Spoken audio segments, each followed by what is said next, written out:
तो यहाँ जब सुनने में आया, एक फ्रस्ट्रेशन सुनने में आया, तो मुझे लगता है हक नहीं है।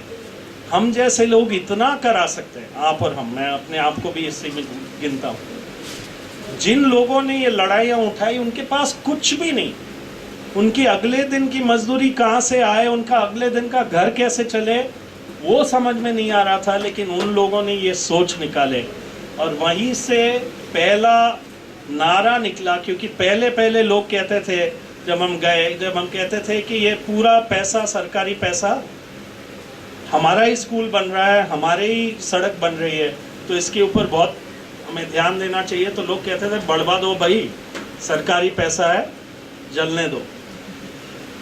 जब उनको समझ में आया कि मेरी मजदूरी मुझे नहीं मिल रही है, क्योंकि उस मस्टर रोल में नाम तो है 60, काम करने वाले हैं 20, तो वो 60 का पैसा, 40 का पैसा तो जेब में जा रहा है और इसलिए काम हमारा दिख रहा है कम, क्योंकि काम करने वाले तो 20 ही है, होना चाहिए काम 60 का।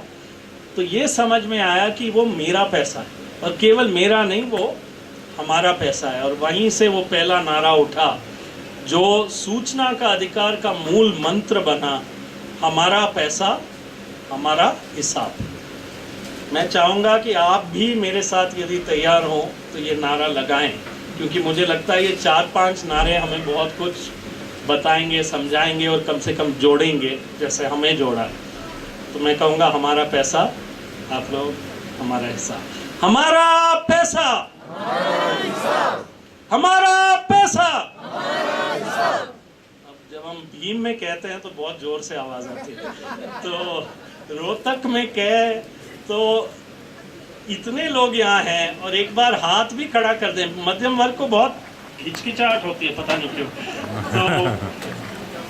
तो सड़क में कभी रैली में चलते हैं तो दोनों तरफ देखते हैं कौन देख रहा है मुझे।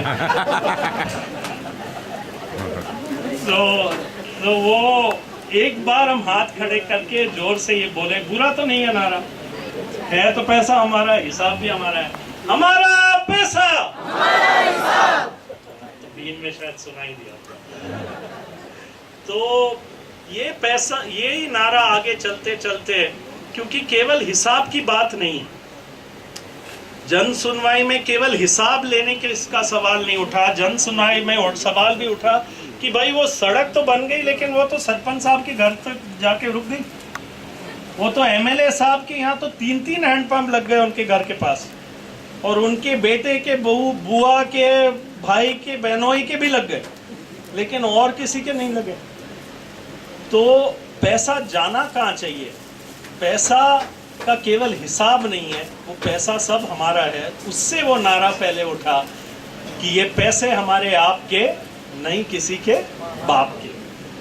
और वही नारा आगे चलते रहा और वही उस क्रांतिकारी आंदोलन में, जहाँ मेरे बहुत सारे क्रांतिकारी दोस्त कहते थे कि जब तक इस सत्ता को हम पूरी तरह से उखाड़ के नहीं फेंकेंगे और उसकी जगह हमारी सत्ता नहीं लाएंगे, तब तक क्रांति नहीं आ सकती है।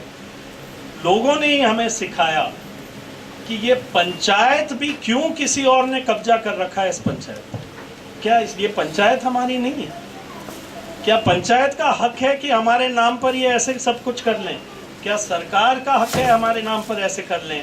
तो वो नारा बना, पंचायत हमारी आपकी, नहीं किसी के बाप की, सरकार हमारे आपका, नहीं किसी के बाप का, पैसे हमारे आपके, नहीं किसी के बाप के, और देश हमारे आपका, नहीं किसी के बाप का। ये देश हमारा है, आपका है, इसका एक एक निर्णय, ये लोकतंत्र बहुत बेकार भी चलता है, लेकिन इससे बढ़िया मेरे पास तो कोई फॉर्मूला नहीं, पता नहीं आपके पास हो तो। ये लोकतंत्र भी लोगों, गरीब लोगों ने ही बचाया है, उन्होंने ही वही जाके ये वोट, सड़ा गला वोट भी हो, लेकिन वो वोट देते तो हैं, किसी बुरे को उतार तो पाते हैं, किसी को अच्छे को लाए नहीं लाए, वो हम लोगों को कहीं ना कहीं एक प्रयास करना पड़ेगा। और वो केवल वो नेताओं को लाने की बात नहीं है, हमें कहीं ना कहीं इस लोकतंत्र को भी और जीवित ढंग से करना पड़ेगा। लेकिन वो लोकतंत्र कम से कम हमें बोलने का एक मौका तो देता है, हमारे भूख को प्रकट करने का मौका देता है, उस जंतर मंतर में जाके कहने का मौका देता है कि एक गैंग रेप हुआ है। वो लोकतंत्र नहीं हो तो खाप पंचायत का बाप बन जाएगा ये देश। कहेगा ये हमने किया है और आप कुछ नहीं कह सकते। जाति इसलिए बुरा है, वो खाप हो या जाति हो या कोई भी कहो कि हम ये सोसाइटी है और आप बोल नहीं सकते, हम जो कहेंगे वो आप करोगे। लोकतंत्र इसलिए बढ़िया है और इसीलिए ये जातिवाद इतना बुरा है अपने आप में, साइंटिफिक थॉट में एक ही चीज़ है, क्योंकि हम सबके एक एक इंसान के वही बराबर सी स्थिति है। अंबेडकर साहब, अच्छा मैं कितना 10 मिनट में ख़त्म कर सकता हूँ? पूरा मत कीजिए सर।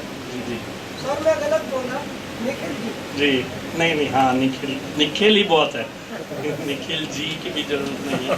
तो ठीक है, शुक्रिया। तो इस लोकतंत्र में अंबेडकर साहब की बहुत अच्छी बात है जो हम कहते हैं, पढ़ो, शिक्षित हो, संघर्ष करो, संगठित हो। लेकिन उन्होंने एक बहुत बड़ी चुनौती मेरे ख्याल में हम सबके सामने रखा जब हमारा संविधान अडॉप्ट हुआ, और यही कहा कि हमें राजनीतिक बराबरी तो आज मिल गई है, लेकिन वो उस राजनीतिक बराबरी में ये विडंबना है कि हमें आर्थिक बराबरी नहीं मिली है और सामाजिक बराबरी नहीं मिली है। तो वो एक इंसान एक वोट तो मिल गया, लेकिन रुपए बटे हुए और वो बटते ही जा रहे हैं, और समाज बटा हुआ है ऊंच नीच में, भेदभाव में, और वो ठीक नहीं हुआ है एक कानून से। और वो जब तक हम ठीक नहीं करेंगे और आर्थिक, राजनीतिक और सामाजिक बराबरी नहीं ला पाएंगे तो ये देश के ऊपर हमेशा एक खतरा रहेगा।